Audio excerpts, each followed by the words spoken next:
Are you struggling being able to connect with your teenager? Always feeling like they're an emotional wreck that's on the verge of exploding. This behavior has had a major impact on your family interactions. And honestly, you're ready to just have things go back to normal. There's a reason you aren't connecting with them. And the good news is, we know how to change that. This is episode 10, and I have the privilege of introducing you to Certified NeuroCoach Tracy Adams, who specializes in helping teenagers and their families get reconnected, especially if they have been struggling with a mental or emotional health. Life is full of difficult questions, experiences that leave you asking more questions and offer very little direction. You need a way to tap into your potential and have a roadmap to become the best version of yourself. Welcome to the NeuroCoach podcast. My name is Trisha Peterson, and this is where we go below the surface into your subconscious to rewire the brain and finally align yourself with the person that God designed you to be. The only thing that you're missing right now is an internal connection between today's thoughts and tomorrow's outcome. So get excited. This one simple question could help you find the missing piece that you always knew you needed, but didn't know how to find. I am so excited to have a really good friend here on the podcast today. This is my friend Tracy Adams. She actually is a certified neuro coach, and she has come to answer the question, how in the world do I help my teenager? So Tracy, tell us a little bit about yourself and how you got into this role of helping teenagers. Thanks for having me. I'm super excited to be here. You know, I chose to get my neuro coaching certification because you were my neuro coach and you really changed my life in so many ways. And I would finish sessions with you and think, how did she do that? And I mean, I would ask you, and of course, the explanations would go over my head. And I was like, it's not that hard. I was like, yeah. So when the opportunity presented itself, you know, being someone who connects easily with people, and I'm that friend who people call and say, like, I need your gut on this decision, or what does it say, or I need your advice, or especially communication. If someone was like, I don't really know how to handle this, I was that friend that they would call. And back then I thought my advice was great. But now I know that my friends all have the answers. I just needed to guide them to their answers. So I chose to go through the certification process, and it was wonderful and challenging and life-changing. And as I was a student, our daughter, she had been struggling with depression for a few years. She had a very, very rocky start to middle school, and her attempt at creating a peer group where she felt safe and could be herself failed miserably. And she just kind of withdrew and went in, and it was absolutely horrible and painful as a mom to watch her. I gave her of my time, and I know that that was a good thing.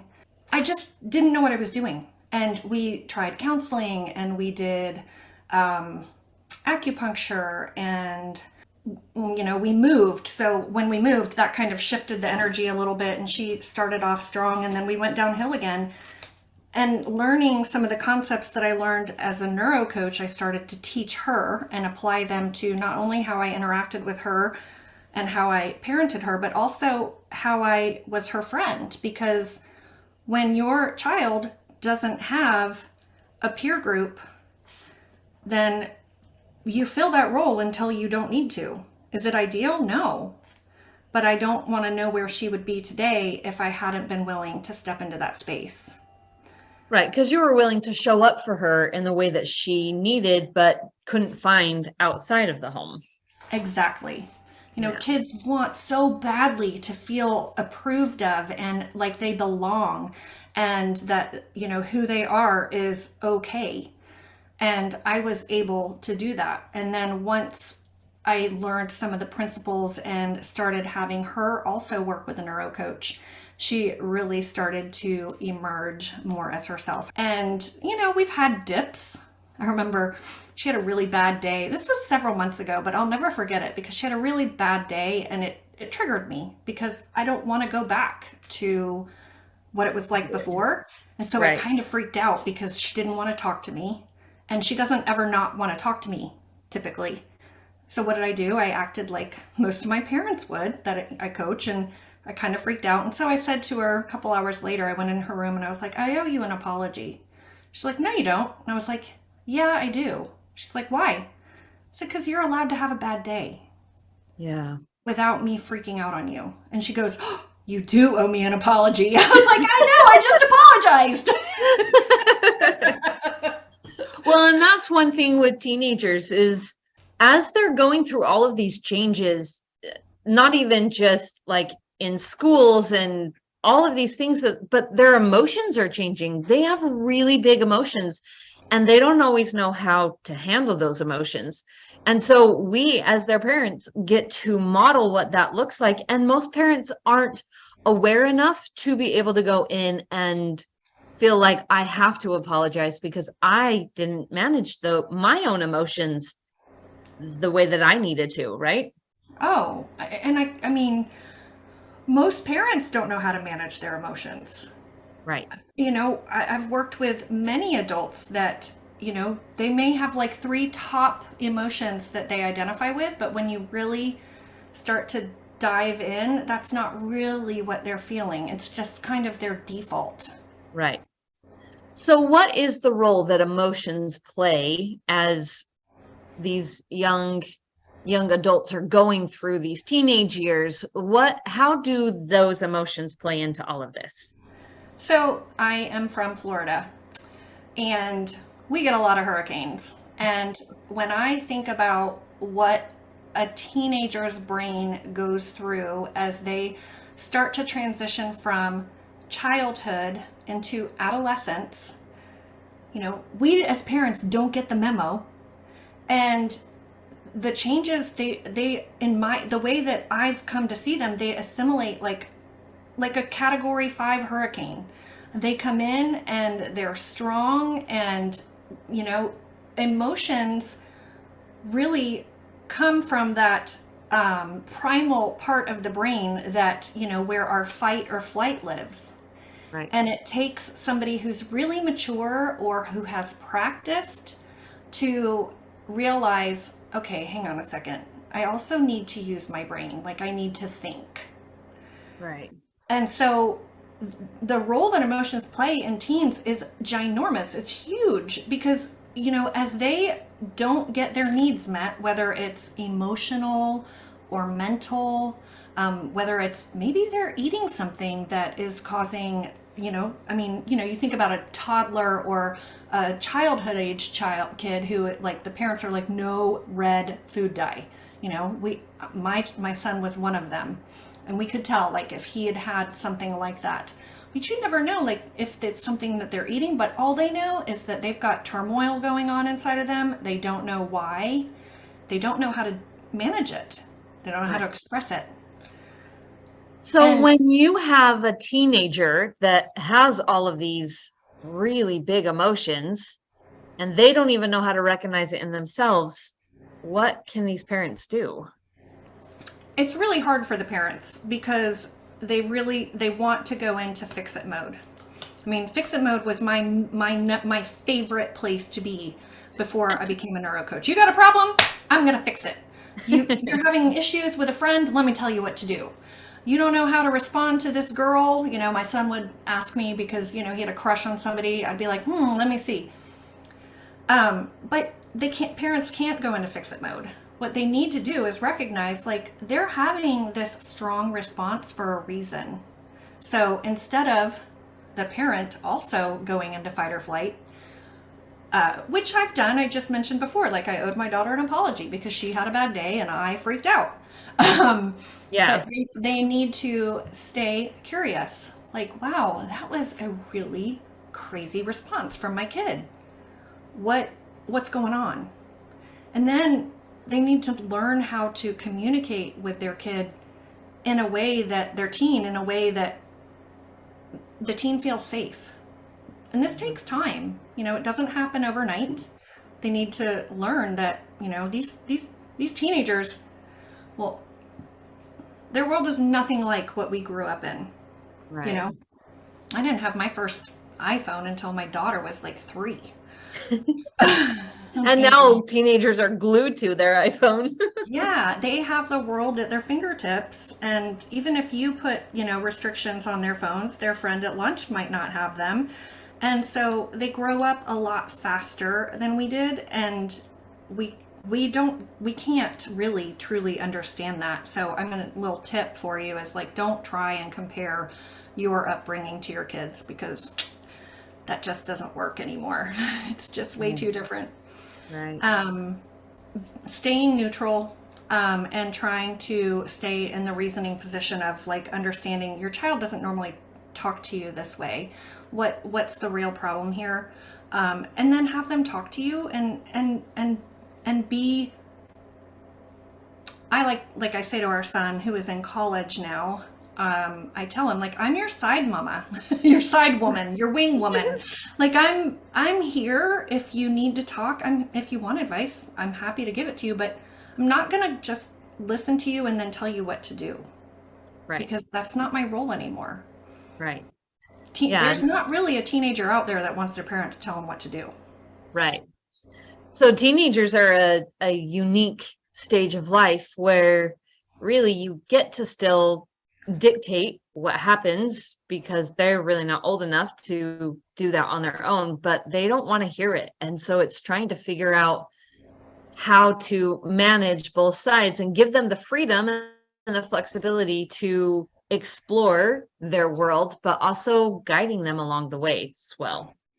Yeah, it really comes down to, I love this quote. Parenting teenagers is a part-time activity, but full-time availability. They don't really want you there all the time. They don't. Right. But if you let your foot off the gas and, just let them go willy-nilly, then things are going to happen, because kids want boundaries. Kids want rules. They want to know that they're cared for and that they have guidelines to follow. Most parents, as trouble comes, I say we were fortunate with our daughter in that it's not fortunate that she had the really dark thoughts that she had and was as low as she was, but we were fortunate in that she didn't shut us out. Yeah. And I wouldn't ever want that for any parent. But when we're shut out from our kids, we tend to want to go into correction mode and coercion, and that is like trying to put magnets together. They're just not going to. Right. It's more around connection and compliance. Like, you have to have that connection with them, and you have to be aligned with them, and understanding like the emotions and your emotions and all those things. That plays a huge role. So if a parent that's listening is having a hard time with that connection, or being able to have their teenager open up and talk to them, what is something that they can do? Because they obviously can't control their teenager. They don't get to dictate what happens, because the teenager is a little bit more in control. What can the parents start doing? Well, I think part of that, the advice I would give, is actually in the question that you asked, Trisha, and that is them understanding what they can and can't do, and they can't control their teen. And most parents want to cram that square peg through that round hole. So the step number one would be, take a step back and know that this is not going to happen overnight. But you can create all kinds of opportunities to connect with your teenager. If there's anything that I could tell a parent of a teen, if they've got a teenager that's struggling, I would take their hand. If I was with them in person, and I would tell them, your teen wants to belong in your home. They love you and they want you to love them. Because by the time it gets bad enough, the parents don't believe that anymore. They Right. think that their kid is rejecting their family and that belonging in their family unit is no longer important to them, and that's simply not the case. So if you create opportunities, so some examples of opportunities for connection would be, and it will be awkward at first. None of this is going to feel like, you know, I don't know, the best 3-mile run you've ever run in your life or whatever. I mean, it's going to be a little awkward at first, but you could do one-on-one dinners. So I know my husband takes our daughter out to dinner every once in a while, and he gets so much mileage out of that, getting her away from me because she and I are so close. I don't inhibit their relationship, but it's just a different dynamic. And so he'll take her out to dinner, he'll take her out for ice cream. Another way is, I actually did this recently, offer to be the Uber driver, offer to be the one that takes the kids to whatever activity they're going to, or pick them up from the activity. Because I will tell you, and I've witnessed this with both my son and my daughter, and he was in college when I did this. If you just drive and listen, you will learn so much. And then you will, if you don't take that information that you get out of listening and freak out and start giving them, the Spanish Inquisition with all the questions that you're asking, because your brain is going crazy wondering, like, are they safe? Are they making good choices? What is happening? Right. If you just stay calm, then you'll get a lot of mileage out of that, and you'll be the cool mom. And being the cool mom goes a long way with creating connection with your kid. Right. I think stories sink in well with people. So I will just have you imagine, Trisha, let's say Adam, your husband, picked you up from work. Say you were working somewhere in a physical location, and he picked you up. And as soon as you got in the car, he was like, did you email this person? Did you call this person? Did you take care of this today? Oh, by the way, did you, blah, blah, blah. And they just start asking you all of these like outcome questions. Right. How would you feel? Yeah, it doesn't feel good.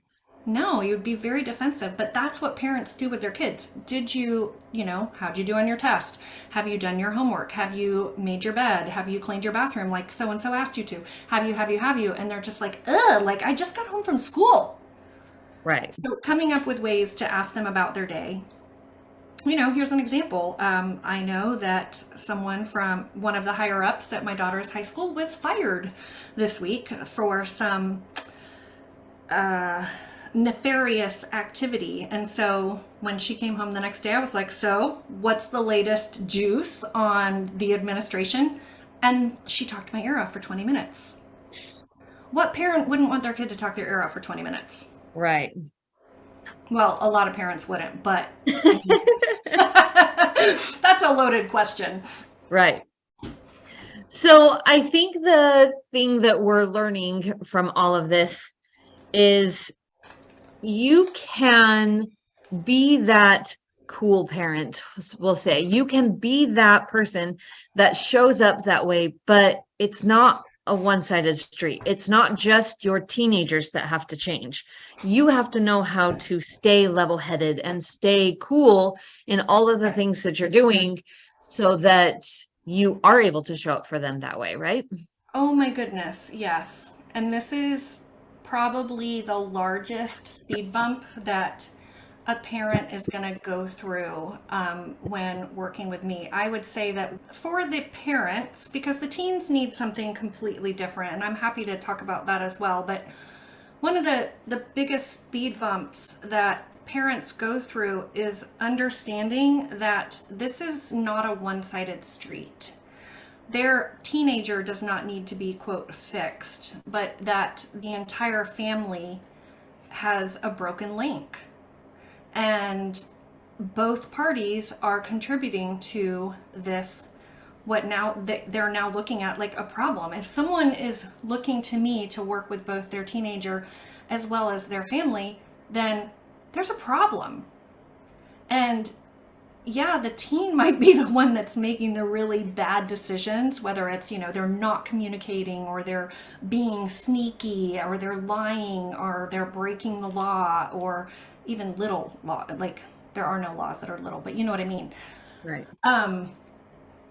But the parents have to realize that they're contributing to this, and there's some changes that they need to make. There's some things that they need to learn. It's not really changes. It's more things they need to learn. Like, they need to, one of the things I really work on with them is, and Trisha, I apologize, I might be like stepping into an area that we weren't really ready to talk about yet, but is I love it. It's great. Understanding what you teach as the equation, and I teach it as the magic equation, because it really is magic. It's when you look at your experiences and you like what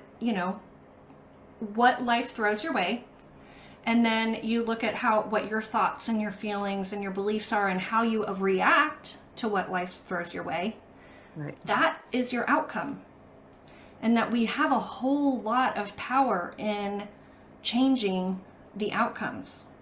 Right. And so it's a big speed bump, but when parents realize, like, oh my goodness, I actually have some power here, then they really start to take the reins and meet their child in the middle.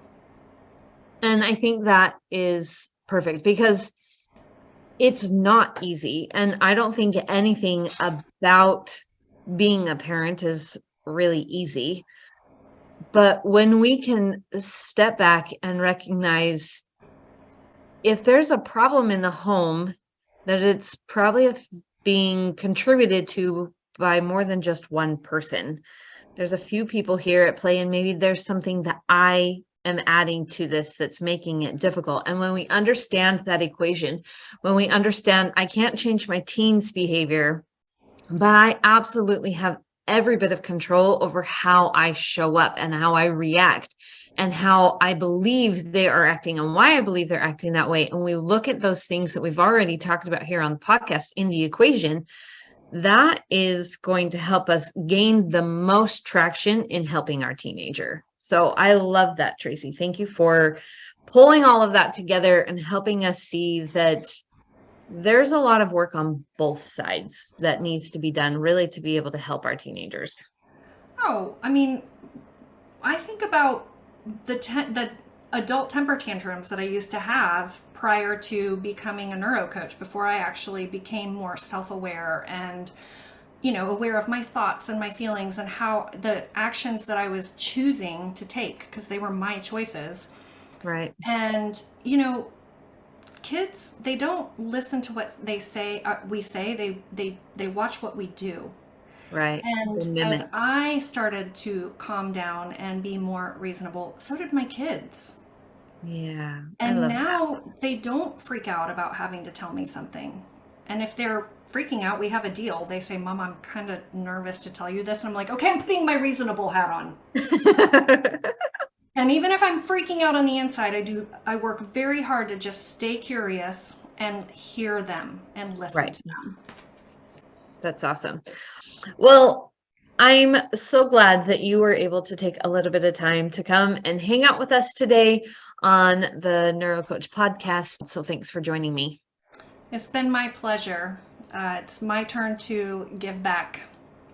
I really hope that you have loved and have gotten something fascinating out of this conversation with Tracy. She has done some incredible work in the world with teenagers and their families, helping them be able to not only get reconnected, but to help everyone thrive in the family unit. And it has been a privilege of watching her succeed in all of the coaching that she has been doing. If you would like to get connected with Tracy, if you feel like this is something that has been a struggle in your family and you're ready to start to see a change in your family dynamic, her website is sliveroflight.net. You can find out all of the information that you need to know, or you can find her on all social media platforms under Teenage Mentor Mom. So she is a phenomenal coach. Go check her out, and we'll see you next week. Don't you love the power of your brain? It is so amazing. If you found this episode helpful in any way, send us a review, give it some stars, and cheer us on. I make a point to read everything that you sent in because, believe it or not, your words are powerful and they make a difference, not only to me, but anyone who stumbles upon this podcast. So thank you for your love and encouragement. And in case you forgot, you're more exceptional than you think.